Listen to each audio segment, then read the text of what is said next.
So let's go ahead and practice putting those two concepts together now, where we have a whole number and we have a variable term, and neither one of them have a perfect square root, but they're both underneath the radical sign together.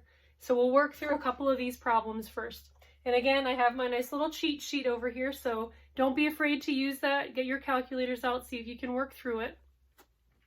So the first thing I need to do is split this 175 apart, because I can't take a perfect square root of 175.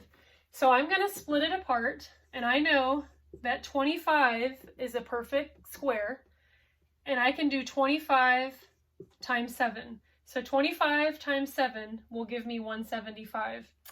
And then I need to do the same thing with this n to the 13th. I'm going to have times n to the 12. So 1 plus 12 equals the 13. So I've kind of split everything apart there, and all of that is going to go underneath that radical sign. So what is our answer going to be? Well, we can take the perfect square root of that. The square root of 25 is 5, so we got that taken care of. And we can take the perfect square root of n to the 12th. So n to the 12th, taking the square root of that, or dividing by 2 if you want to use that little trick, is going to be n to the 6th. So we've taken care of two of the parts or pieces that are underneath that radical sign. What's left over? Well, there's two pieces that are left over that we can't take the perfect square root of, so we're just going to leave them there, and that is 7n. So again, just look at it piece by piece, and hopefully that'll help you kind of separate everything and see what can be simplified and what can't. So let's do that one more time. So here we've got 192. And I know that 64, which is a perfect square, if I take 64 times 3, that is going to give me 192. So I'm going to have 64 times 3. And then I have two variable pieces here. So now I'm going to have times q squared times q.